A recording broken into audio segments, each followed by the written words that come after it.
Sitting alone on a dock at Lake Wobegon is a most unusual memoir. In its pages are true tales of adult victories and childhood embarrassments, brushes with fame, and anecdotes from nearly 80 years of living. It's a book of the man of 1,000 stories, Garrison Keillor. A warm wind sweeps over the lake. That wind traveled thousands of miles through the theatrics of a nighttime desert, alive with wide-eyed creatures, between countless cornrows and hidden overlooks where young lovers experience the joy of a first kiss. And with the wind finally here, it feels to us as though it's reached its destination. But the wind knows it has many more miles left to go as it nudges the book open and skims over its pages. Hello, everybody, on a Saturday night. Welcome to a live broadcast of A Prairie Home Companion. I'm Doug Frazier, and this is What We Do.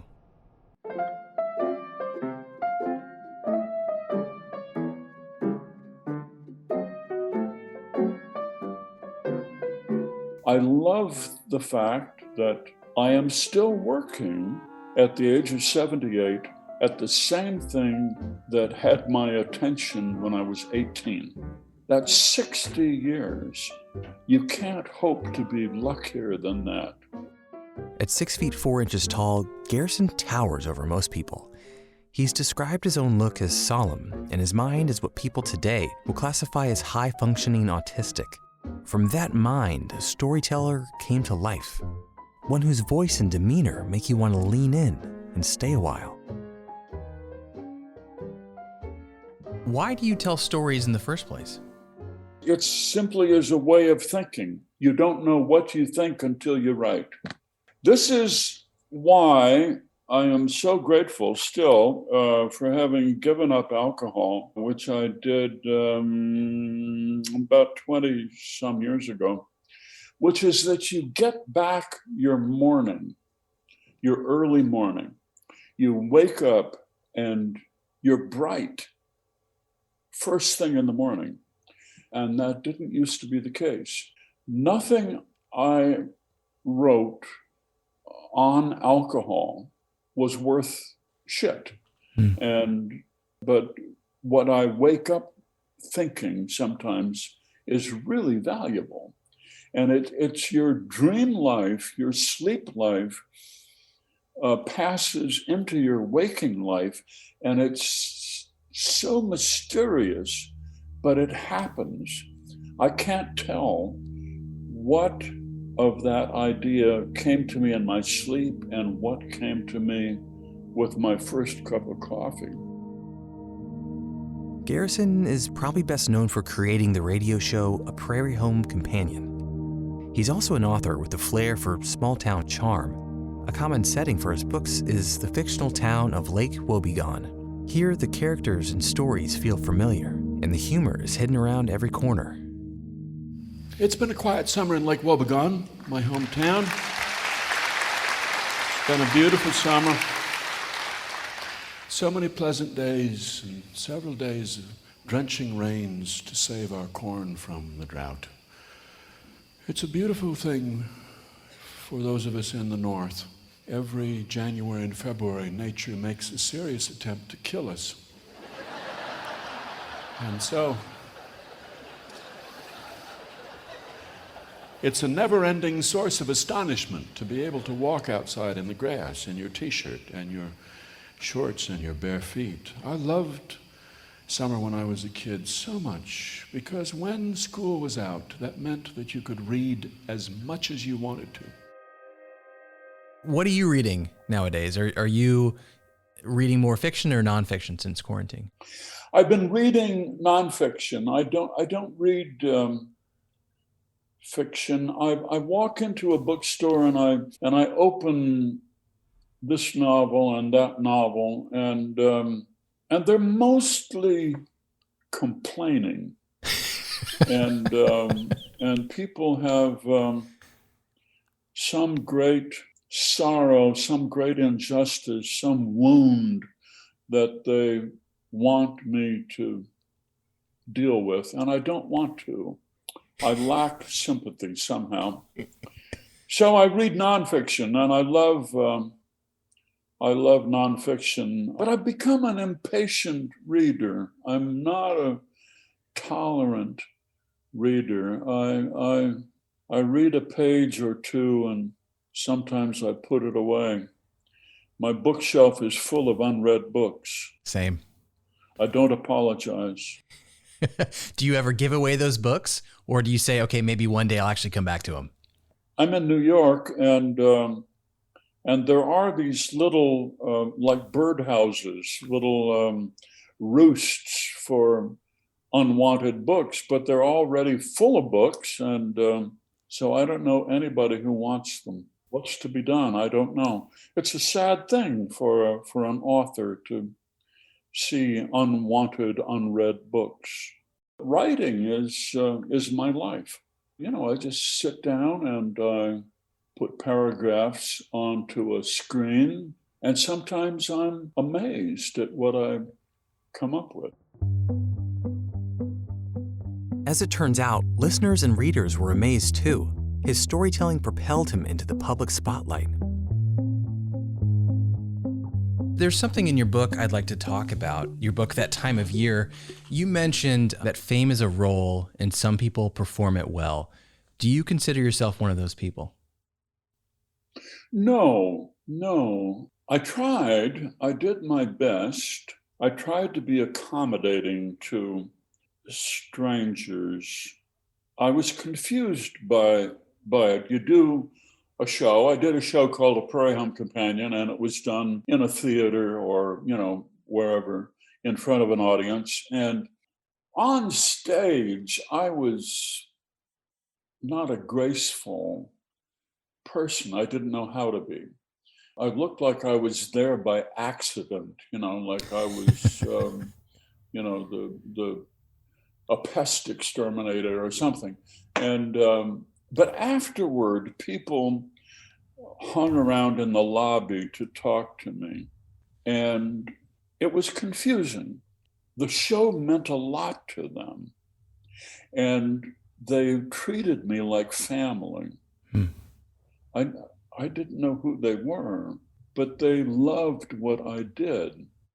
The cell phone was just coming in, and so they wanted to take a picture with me, and I stood in the lobby, and they put their head up against my head, and I sort of smiled, and they took a picture, and it meant something to them, and I didn't understand it, but I went along with it. I did my best.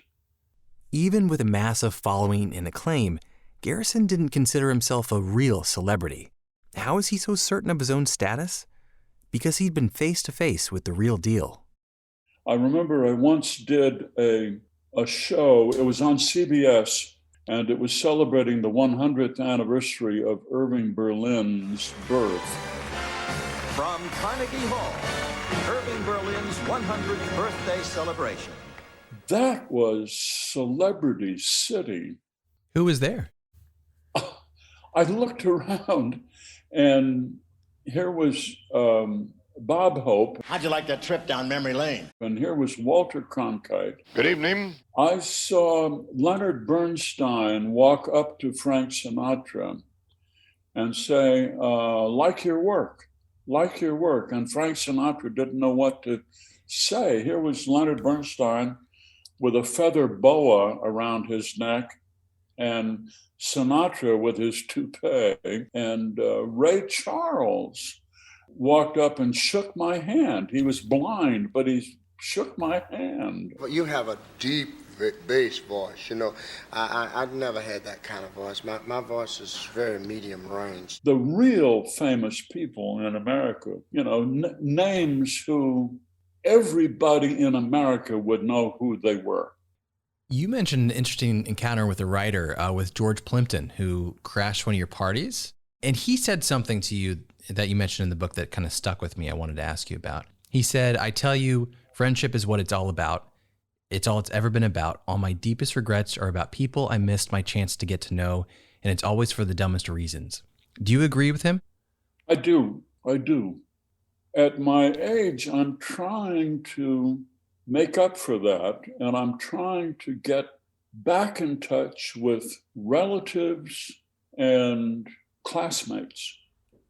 Those are the people I really want to be friends with. I mean, I have other friends, writer friends and so on, but those are the people I really want to get back in touch with. And I think and hope that they know things that I don't. So things that you've forgotten, or that slipped my attention. I don't know that there's much I can do to fix that, but I'd like to try. if our lives are simply a collection of stories, one built upon the next, then to forget stories of our past is to lose a part of ourselves. Garrison set out to collect some of those stories, and in doing so, maybe discover fragments of himself he misplaced along the way.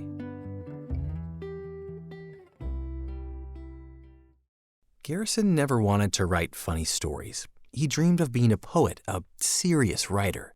That feeling lived with him into his 20s. And then I walked into a bookstore one day in Minneapolis. He happened upon The Centaur by John Updike. After reading it, a revelation hit him like a wet mop. I realized I'll never be able to do this. So why waste my time trying? Though he didn't make a career out of being a serious writer, he still dabbles in poetry, limericks to be precise. Here's a Garrison Keillor original limerick. A young fellow from Pocatello said, "Why is my urine bright yellow? Was it something I ate, or could it be Kate, whom I dated on Saturday?" Hello. That's sort of, that's a good limerick. That's a limerick that stands, I think, with the best limericks that I read back when I was in the 7th grade. I came across a Gershon Legman anthology of limericks. It was in the junior high school library. To middle school Garrison, he'd stumbled upon a book sent from the heavens. And you just pulled it down off the shelf. And there was a young man of Madras whose balls were made out of brass. He could clang them together and play stormy weather as lightning came out of his ass. To read that at the age of 13. Changed your life. It was a revelation.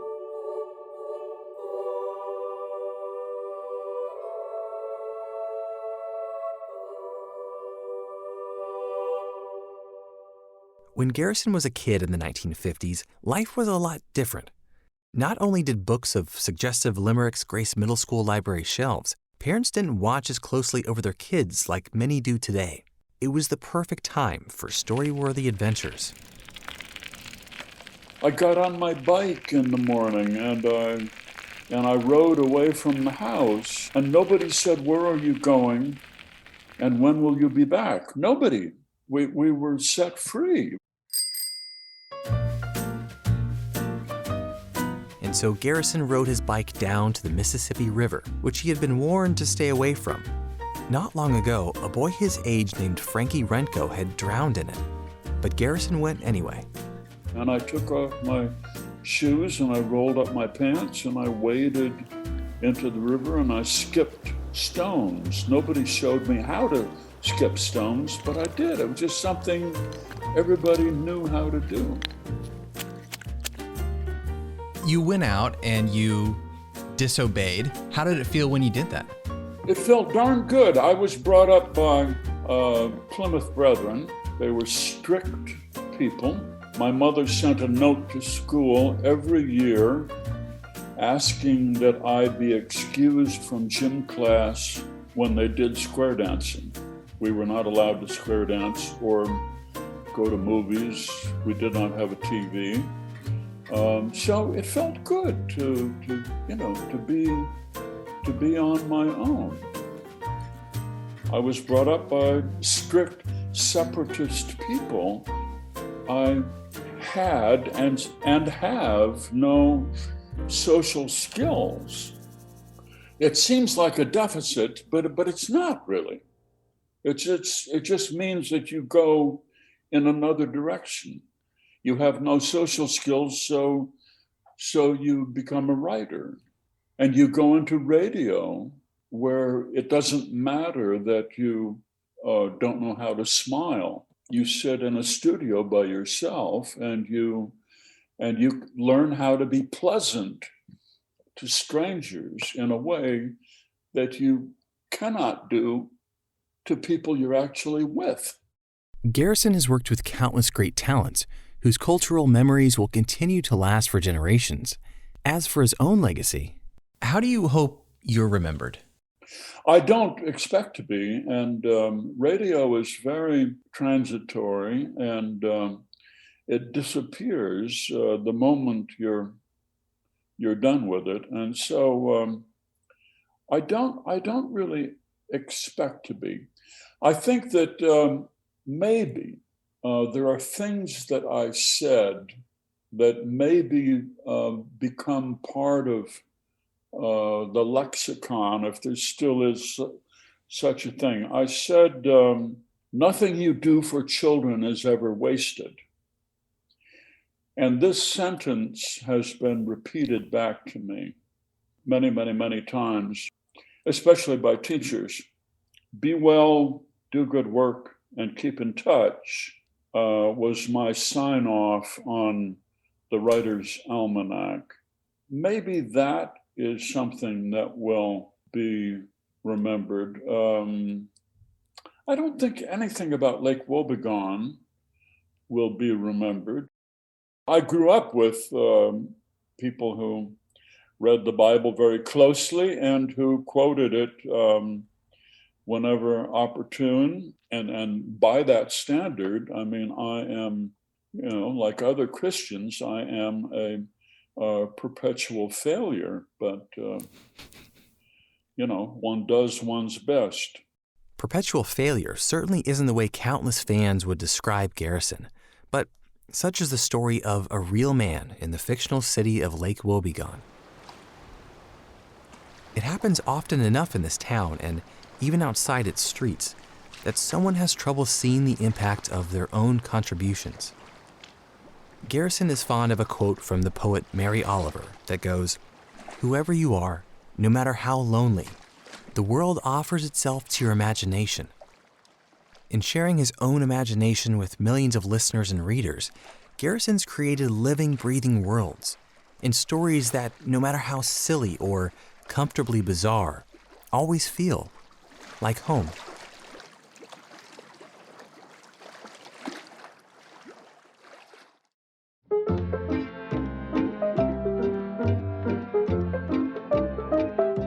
Hey guys, thanks so much for listening. Would you mind leaving a rating and review for the show? It only takes a moment and it's a huge help. And be sure to subscribe so you don't miss any new episodes. Until next time, stay curious. What We Do is produced by me, Doug Frazier, for WHRO Public Media.